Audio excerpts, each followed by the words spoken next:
and joy and bliss. Celebrate each day with a hug and a kiss. Happy birthday! Go Ruth! How old you are, Ruth? What's that? You want to go next? Why is Oh, last, okay. She's only next 39. Up, my friends. That was lovely, and I don't know how one would want to follow it. However, it takes one of high caliber, and then I'm going to introduce my sister Laurel, who will speak next. Well, I don't want to follow it, but thanks everybody for coming to honor my mother this evening on her 90th Give me your birthday. hand. Mom, the things that I have to thank you for are too numerous to count. But I obviously will sum it up with thanks for all of your support throughout my 60 years. You're not a senior. You're not a senior citizen, are you? Yes. And for teaching me how to get the discount at the movies. How about at the supermarket? For giving me such wonderful brothers and a sister to travel this life through. Thanks very much, Mom. All right. Would you like to say something? I just want to say I'm really thankful for everyone being here tonight, both our family, our extended family, and how much it means to us and how important it is for us to share this day with my mother, who means so much to us. I also want to thank my siblings for coming together for this, because this has been a very special time for not only us and my mother, but also for our children too. Yeah. So it's a really special time. We don't get to do this enough. And last but not least by any means, I want to thank my mother for instilling in all of us to stay with it, how important family is, through thick and thin, and there has been a lot of thin through the years, I can tell you that.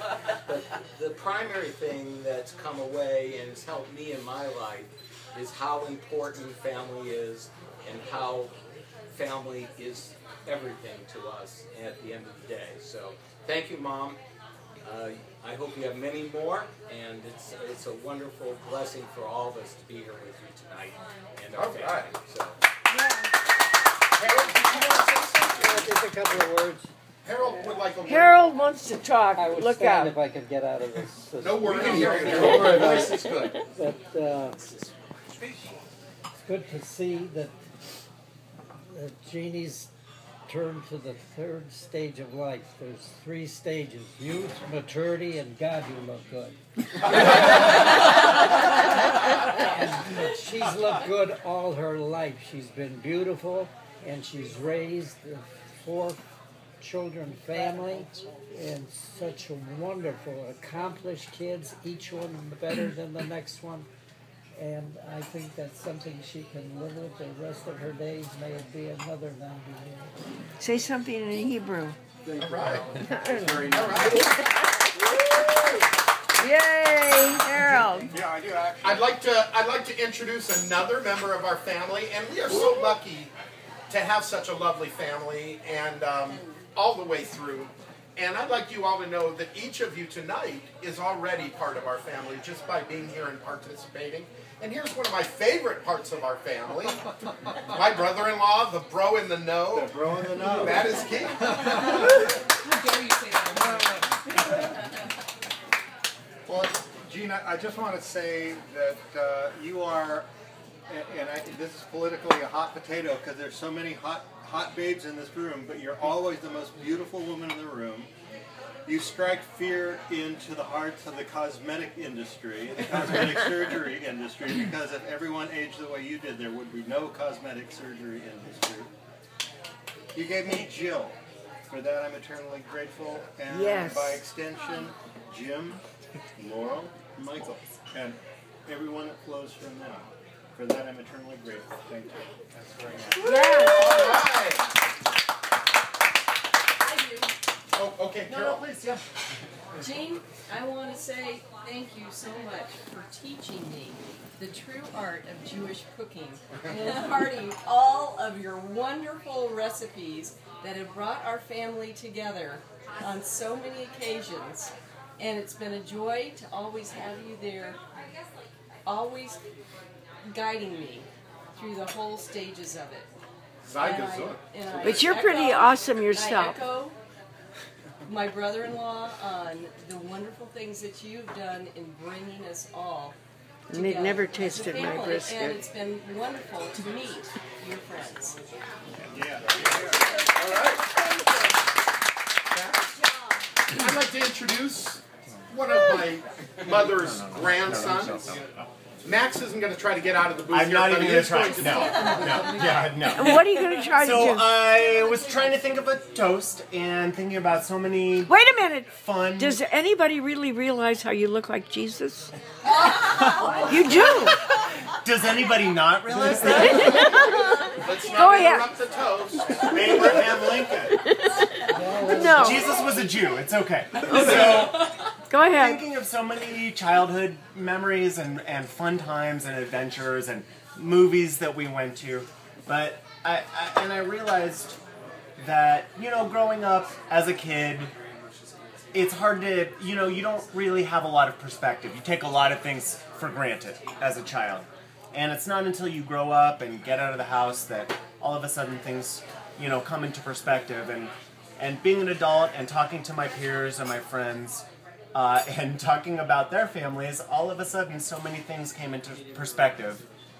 Talking to my friends, and they are, you know, sort of chuckling about their grandmothers saying horribly embarrassing racist things. Like I said, just like I just you know, said. being stuck in the past, or, you know, relics of the 30s or 40s, and thinking to myself, wow, that's not my grandmother at all. She's completely progressive.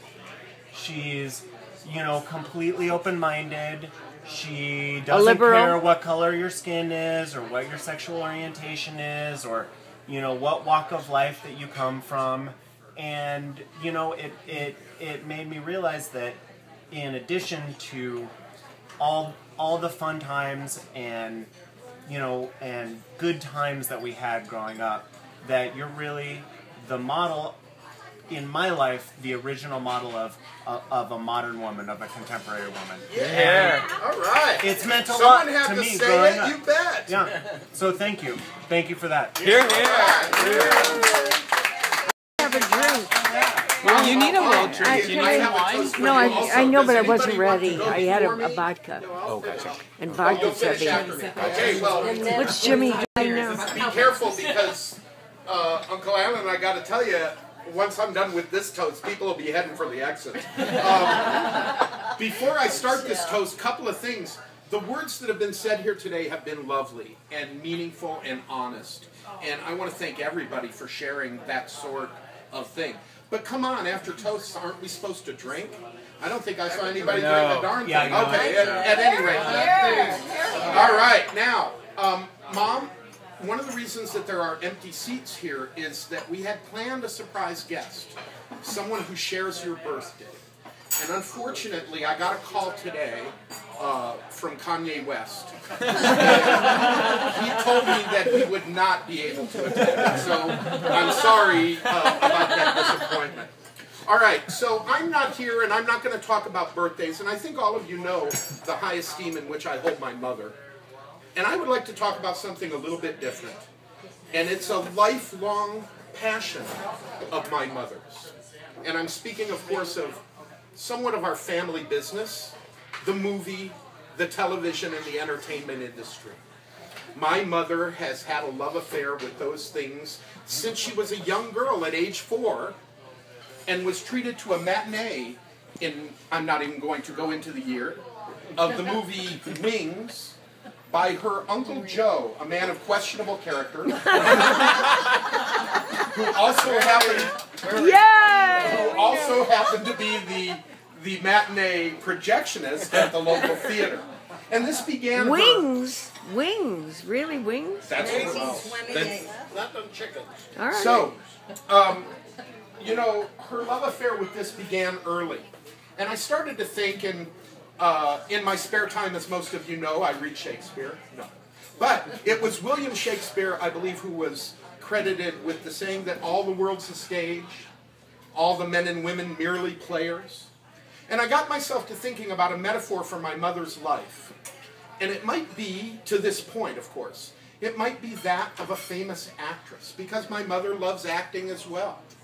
Oh, yes. And if she was a famous actress and her experiences translated into the roles she played, her film career would have started at a young age, when she was a young girl, when she appeared in a mystery that has not yet been solved. And that, of course, is the mystery of her name. My mother tells me that her real name is Jeanne Fisher. And yet Wait a minute, what? Is Jeanne Fisher without the N-E. And she says she does not know when the N-E was added. A mystery to this day. And then later, as an ingenue, she and two of her young friends moved to the big city of New York to find fame and fortune.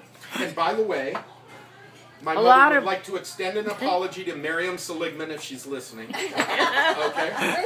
And what happened in the big city when these three girls in this zany comedy were acting was the fact that my mother found a soldier who evidently had a penchant for blood red meat, and they led the hotel detective on a romp through the hallways of the Edison until they were caught and all three girls were summarily evicted.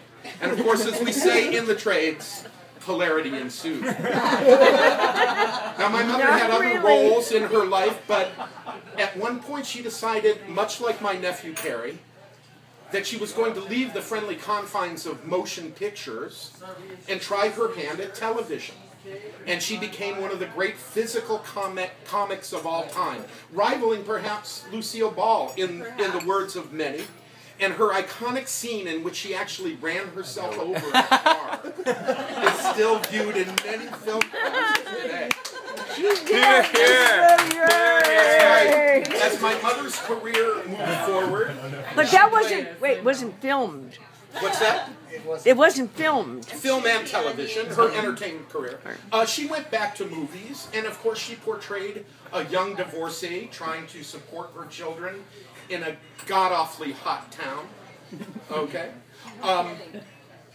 Later, she also was in a series of films that were kind of an homage to the Hope and Crosby Road pictures, where she traipsed around Asia with an international jewel smuggler. And I believe the title My Siblings was Wait a minute, called... I fixed her up with him. Okay, I believe that